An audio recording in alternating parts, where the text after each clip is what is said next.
ලකුණු වරන් තියෙනවා හොඳටම මදි මිස්. ඕමනව ගන්නලා බෑ. දැන් ගිය පාර මම පන්ති ඉබරනේ. නෑ මම ගිය පාර පන්ති පාර වැඩ කරනකොට මෙහෙම තිබුණේ නෑනේ ලකුණු මට්ටම හොඳ තත්ත්වයක තිබුණානේ. දැන් මේ කුමාරී කිසි මේක බාරගත්තට පස්සේ තමයි මේ ප්‍රශ්නේ ඇති වුනේ. නෑ මම නම් ඒක පිළිගන්නේ නෑ කීයකටවත් මිස්. මම පන්තියේ බාරව ඉන්නකොට ගිය අවුරුද්දේ ළමයි ඔක්කොම හොඳයි. සේරම එකම මට්ටමේ ලකුණු තිබුණේ. එකම මට්ටමේ. දැන් මේගොල්ලෝ අඩු වෙලා ලකුණු සෑහෙන්නේ. මොකද කුමාරී මිස් බාරගත්තට පස්සේ හොඳටම ලකුණු අඩුයි. ඒකට මට වගේ කියන්න බෑ.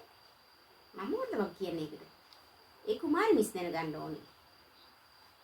මේගොල්ලෝ මේ කිසි දෙයක් මේ කරලා නෑනේ. ඔයගොල්ලෝ සද්ද කරන්නේ මොකද? කට්ටිය මොකද සද්ද කරන්නේ? පාඩම් පොත් බලාගන්න. ඔක්කොම බලාගන්න පාඩම් පොත්.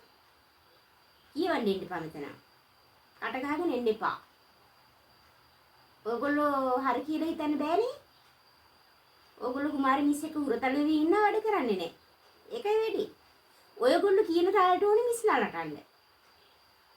මිස්ලා කියන දේ අහලා ඉස්සෙල්ලා ඉගෙන ගන්න. නෑ මිස් නේද? දැන් බලන්න කුමාරී මිස්ගේ ඇඳුම උනා. දැන් මේ අද එනගෙන ඉන්න කිව්වේ ජනේල රෙද්දක් වගේ එකක්. ලේස් දෙයක් වගේ. ජනේල රෙද්දක් වගේ. කහ පාටින් කහ පාට අඹ ගෙඩියක් වගේ එහෙට යනවා මෙහෙට යනවා. ඒ අරින්න වෙන වැඩ කියාට නේ. විචූර්ණ ටිකයි මේ ෆැෂන් ටිකයි තියනවා ඒ ඇති. උගන්නන්න ඕනේ නෑ ළමයිට. අරකින් බලනවා මෙහෙම බලනවා අසර් දිහා අපි නැතිද? අනේ එයාගේ වගේ තුක දන්නේ නැති අපි. එයා එන්නේ ඕවට. එයා ඉන්නේ ඇගේ ඇඳුම් විලාසිතාව පෙන්වන්න. මේ ළමයිලා ඇති නෑ ඒව බලන්න. ළමයිට වැඩක් නෑනේ. මේගොල්ලෝ මේ විභාග ලියන්න ඉන්න ළමයි. මේගොල්ලන්ට හරියන්නේ නෑ වැඩ. එයා දැනගන්න ඕනේ හරියට උගන්නන්න. නෑ මිස්. මම පෙරේද කියලා කියන්නේ නෑ. මම උඩ යාළුවෝ වලට කියලා කියන්නේ මට හම්බුණා පොලේදී හස්බන්ඩ් යාළුවා. මම නිකමට කිව්වා ඉතින්. ඒ කුමාරී මිස් ගෙදරින් ඉඳි හස්බන්ඩ් පොලේ ඉන්නේ කියලා. අපට අදාළ නෑ. අපට වැඩක් නෑ අනියෝවා. තමන්ගේ හස්බන්ඩ්ගෙන් වැඩ ගත්තත් එකයි නැතත් එකයි. මට වැඩක් නෑ. ඉතින් මෙතන රාජකාරී ටික අපිට පේනවනේ.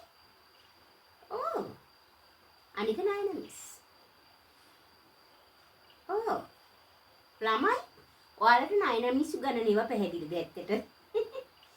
කියන්න බලන්න තෙරේසා. මොකද කියන්නේ? පැහැදිලි? මට බයිටි කියලා හරියන්නේ. උගන්නනවා පැහැදිලිද?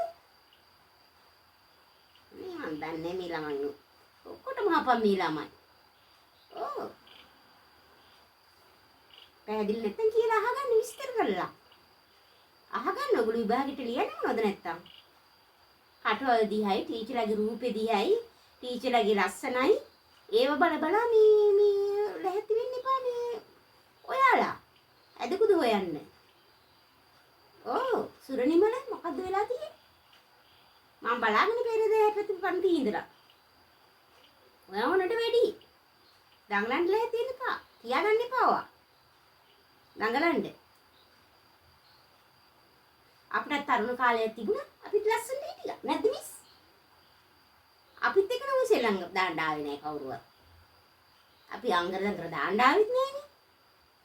අපේ අරමුණ තිබුණේ ඉගෙනිල්ල විතරයි. ඉන්නේ එහාට නෑ. මේ අපේ විලාසිතා පෙන්වන්න අපි ආවේ නෑ ඉස්කෝලේ. ළමයිට උගන්වන්න ආවේ. ගානට. ඒ මතිවට රුවනි මිස් ආවොත් පන්තියට මේගොල්ලන්ට විද්‍යාව උගන්වන්නලාට මේ ළමයි දෙකෙන් මං ගොන්නේ ඉතින්. බලන්න මම ආපු වෙලාවට ළමයි ඔක්කොම නෙපිටින් කටිසරම. තේවා වඩිනු. සේරම කටිසරම මම ආපු වෙලාවට කිසි කෙනෙක් නිදාගන්නේ. හරි ආසාවෙන් අහගෙන ඉන්නේ මිස්. එහෙම තමයි. ගුරුවරු ඉන්නෝනේ මම වගේ. එයා පන්තියට આવොත් ළමයි ටික නිදි. විද්‍යාව උගන්වනවට ළමයි නිදි. ළමයි නිදියන්නේ නෙවෙයි ඉන්නේ පන්තියට. උගන්වන්න ගුරුවරු දැනගන්න ඕනේ. නායන මොකද නිදි කියලා වෙන්න. බොරුද මේගොල්ලෝගේ කොහොමද? විහිළු කරනවා නේද නායන? නිදියන්නේ ඉස්කෝලේට එන්නේ මොකෝ? රෑ වෙනකම් පාඩම් කරුවාද? ඒක තමයි. ඒ ඇරෙන්නේ මේගොල්ලන් නිදියන්නේ මිස්. මං උගන්නන්නේ හරියට දිටට. ගුරුවරයා දැනගන්න ඕනේ.